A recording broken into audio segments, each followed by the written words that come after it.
Hello, ako nga pala si Rochelle at ito ang aking ginagawa sa araw-araw. Ako po ay nagluluto ng mga paninda kong pang snack. So ayan po, luto na po ang ating snack na minatamis at kinarga na po ito ni Tatang.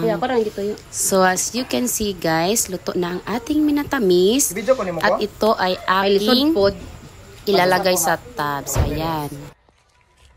So, hello, good afternoon guys. Ayan, magdi-deliver na naman kami ng aming paninda na minatamis. So, ang init-init ng panahon. Ayan, thanks God kasi mainit. Ayan si Tatang kasama ko.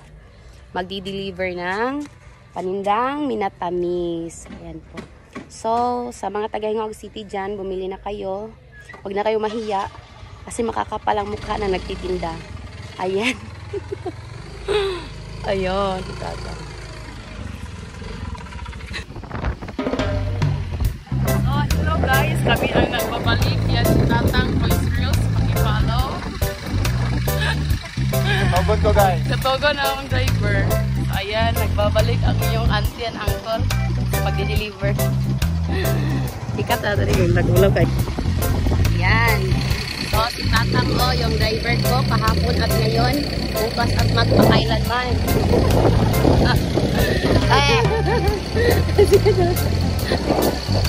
Nag-comment na ba siya pastor? Hindi mo nag-pastor. Hindi mo nag-pastor na. Hindi na sa pag-try. Kaya ginanisa, mag-ginanisa. Ayan. So, nakakabihin mo talaga ang mantigo sa guys. Lalo na pag-ginanisa.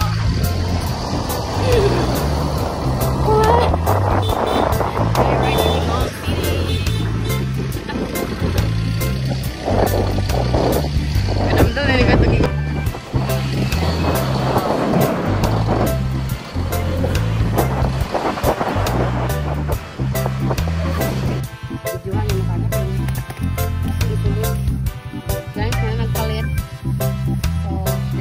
Balano ni Ate Janet.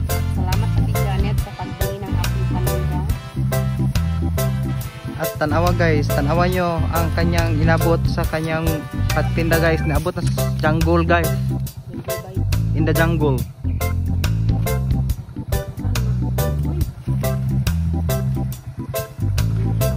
Five little monkey, Humpty Dumpty. Wow.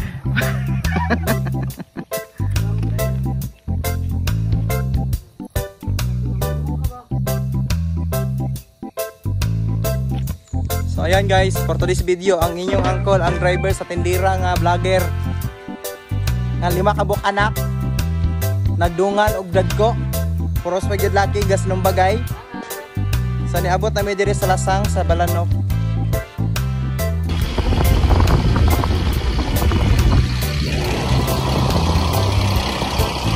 What's up for today's